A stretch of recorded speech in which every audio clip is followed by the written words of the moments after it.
कि 100 में 90 शोषित हैं। शोषितों ने ललकारा है, धन धरती और राजपाट में 90 भाग हमारा है। और एक स्पीच उन्होंने और कही थी, बहुत इंपॉर्टेंट, अधिकार चाहो तो लड़ना सीखो। अगर यदि आपको अधिकार चाहिए तो लड़ना सीखिए, पग पग पर लड़ना सीखो, जीना है तो मरना। And international educational speaker Mr. Pankaj Kumar. Change yourself, be the game changer, be a milestone. शिक्षा ही एक ऐसा शस्त्र है जिसके द्वारा पूरे विश्व को बदला जा सकता है।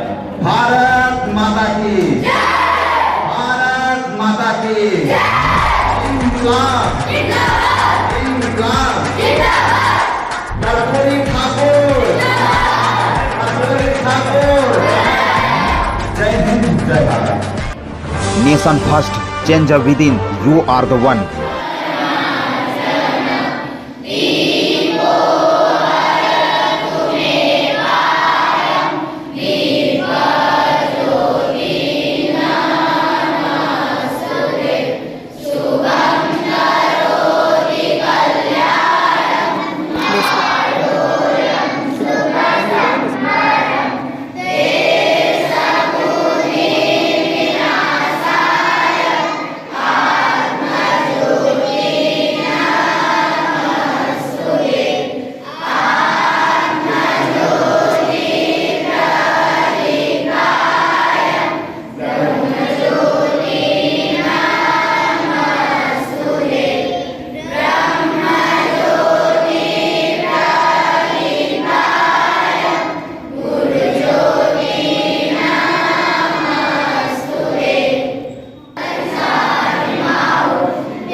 विद्या की अधिष्ठात्री मां सरस्वती को प्रणाम करते हुए और आप सभी उपस्थित इस कार्यक्रम में, आज के पुण्यतिथि कार्यक्रम में आदरणीय परम विद्वान प्रधानाचार्य महोदय और समस्त आचार्य और श्री जीवन राय युवा समाज कार्यकर्ता, आप सभी का आज की इस महापर्व में उनकी पुण्यतिथि के अवसर पर अभी सभी परम विद्वानों ने और हमारे गुरुजनों ने इतना ओजस्वी उनके व्यक्तित्व का वर्णन किया।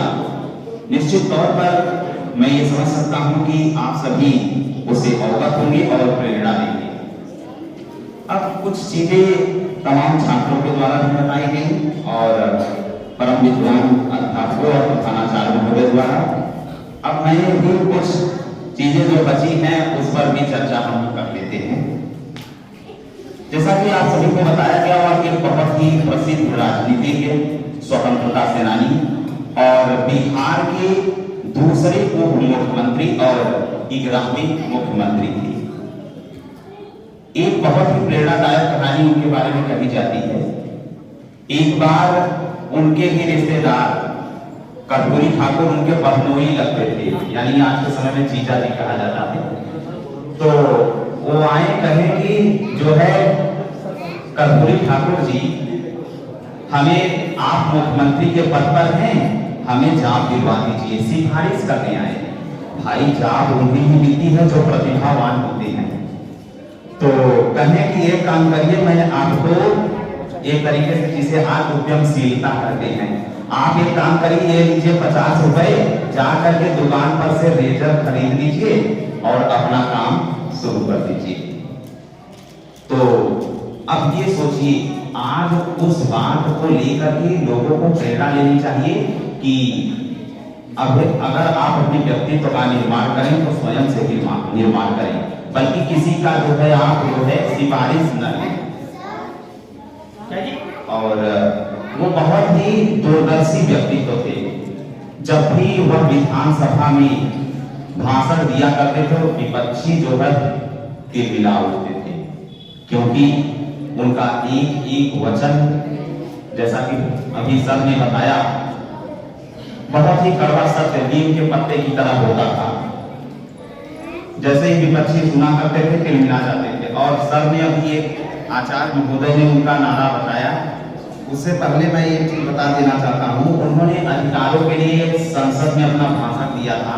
उस दौरान में उन्होंने कहा था जो है संसद के विशेषाधिकार कायम रहें, अछूत रहें, आवश्यकता अनुसार बढ़ते रहें, परंतु जनता के अधिकार भी, यदि जनता के अधिकार भी कुचले जाएंगे तो जनता आज न कल संसद के विशेषाधिकारों को चुनौती देगी।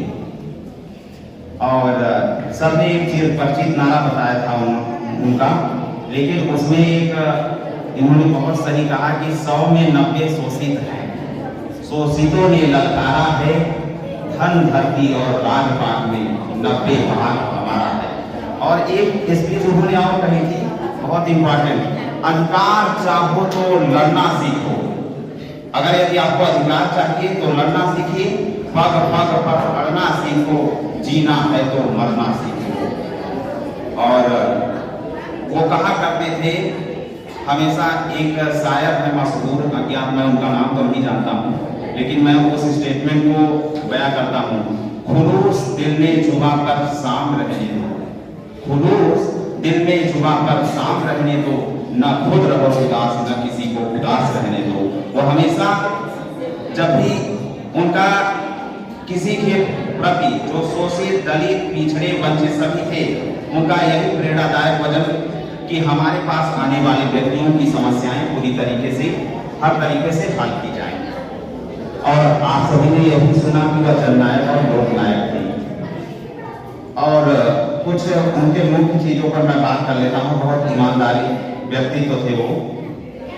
एक बार हेमवती नंदन बहुगुणा, बहुत ही मशहूर कद्दावर नेता थे उत्तर प्रदेश की, उन्होंने क्या किया, बिहार में वो मुख्यमंत्री, सोचिए इतनी बार 1952 के बाद इतनी बार समय तक राजनीतिक करियर में रहे, उनके पास चाहे तो तमाम संपत्ति हो जाती, लेकिन हेमवती नंदन बहुगुणा जी ने कहा, अपने हरियाणवी मित्र से पटना में पढ़ते थे, उन्होंने कहा कि एक काम करना, जब भी कर्पूरी ठाकुर जी के पास कुछ पैसे की कमी हो, तुम जाना उनको पैसे दे देना।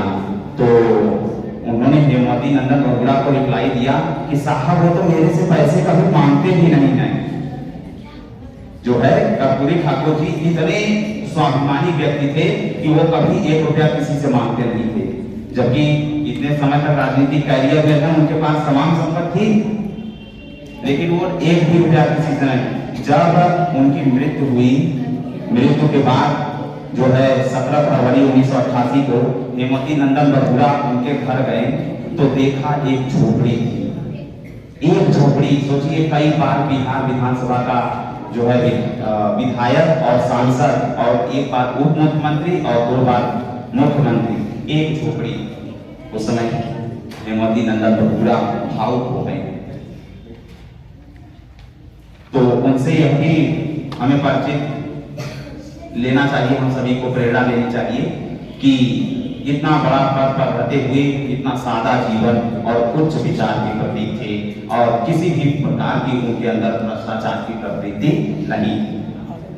अगला एक और है बेटी की शादी की कहानी। जब उनकी बेटी की शादी गांव में चर्चा होती है, अगर शादी विवाह पड़ जाए तो लोग करोड़ों करोड़ों धन शादियों में खर्च किया करते हैं, लेकिन उस वक्त बिहार राज्य जब झारखंड ही था ना, सब प्रकार में था, तो वो कुछ दूरी पर घर पर जाने के लिए जब बात की गई कि जो है लड़का देखने जाना है तो एक काम करो, किससे चले, मर्सिडीज बेंज कार वगैरह से चला जाए। लेकिन उन्होंने कहा कि हम जो है गाड़ी से चलते हैं, जीप से, वो जीप से गए देखने, तो लोगों को लगा कि एक मुख्यमंत्री जो है जीप से गए। और निश्चित तौर पर हम सभी को ये सोचना चाहिए, हम पश्चिमी सभ्यता को बढ़ावा देते हैं, जिसके कारण हमारा अधिक से अधिक धन खर्च और बर्बाद हो रहा है। भारतीय संस्कृति और परंपरा की शैली पर आधारित विवाह संपन्न हो, जैसा हमारे देश में चला आ रहा है। और यही सब उनके बारे में, कर्पूरी ठाकुर जी के बारे में इतने वास्तव में आज की युवा पीढ़ी प्रेरणा ले। और मैं शपथ लेता हूं और आप सभी के सामने निश्चित तौर पर उनके जीवन को, उनकी प्रेरणा को युवाओं के बीच प्रचार प्रसार करने की कोशिश करूंगा। और यहीं पर मैं अपनी वाणी को विराम देता हूं और उसके साथ साथ मैं कुछ कोटेशन करना चाहता हूं जो अभी मैं प्रिंसिपल ऑफिस में बैठा था, वहां लिखा है कि a person who never made a mistake never tried anything new. जब तक आप कोई गलती नहीं करेंगे तब तक आप सही नहीं कर पाएंगे। और कड़ी मेहनत का एक कोटेशन और है थॉमस अल्वा एडिसन का, कड़ी मेहनत का कोई भी विकल्प नहीं है। और कहा जाता था, एक बार नोबेल डायलॉग में सुना था जो है मलाला यूसुफजई का, उन्होंने कहा था, one teacher one pen, one book and one student can change the world. Education is the only solution. सिर्फ शिक्षा ही हल है। एक अध्यापक, एक किताब, एक कलम और एक बच्चा पूरे विश्व को बदल सकता है। उसका एक ही माध्यम है, सिर्फ शिक्षा। और गुरुजनों की बात, और एक सामने और कोटेशन लिखा था महात्मा गांधी का कि हमारे आचरण विद्यार्थियों में जाते हैं, जैसा गुरु विद्यार्थियों के सामने आचरण करता है वो वही सीखते हैं। ये सारे कोटेशन आपके उसमें लिखे गए हैं। और लास्ट में हम एंड करेंगे कोटेशन के साथ, education is the most powerful weapon which you can use to change the world. शिक्षा ही एक ऐसा शस्त्र है जिसके द्वारा पूरे विश्व को बदला जा सकता है। भारत माता की, भारत माता की,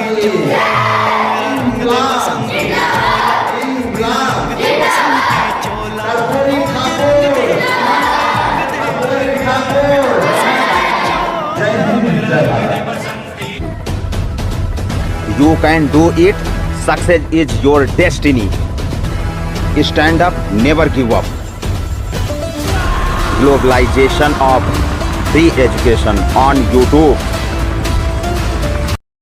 Hello everyone, how are you? This is an international educational speaker, Mr. Pankaj Kumar. Power of every human being. Education is the only solution. You are the one. Be the game changer. Do not lose focus. Change yourself. Never stop. Never give up. Work is passion. Never blink. Success is your destiny. Be a milestone. Stand up. Be a legend. Changer within. These two shall pass. Know the truth. Be the one. जय हिंद जय भारत। देश को बनाने में जिन्होंने अपना जीवन दिया। जब बात भारत के संविधान और लोकतंत्र के रक्षा की हो तो मुझे मृत्यु से भी डर नहीं लगता है। उसके लिए कुर्बानी देने के लिए तैयार हूँ। ऐसा इसलिए कह रहा हूँ क्योंकि राष्ट्र प्रथम ही मेरा जीवन है और लोकतंत्र से बढ़कर के कोई शक्ति नहीं हो सकती। Again, nation first is my life, education is the only solution. आप सभी लोग भारतीय लोकतंत्र को साथ लेकर के शिक्षा के क्षेत्र में लगातार बढ़ते रहिए। देखता हूं कौन क्या उखाड़ता है। उससे पहले लोगों को मुझसे टकराना होगा। Because one positive comments kills millions of negative comments. जय हिंद जय भारत। मेरा विचार बनकर लाखों लोग के खून में बहेगा और उस खून के हर एक बूंद पर एक ही नाम होगा, सिर्फ पंकज कुमार। जय हिंद जय भारत।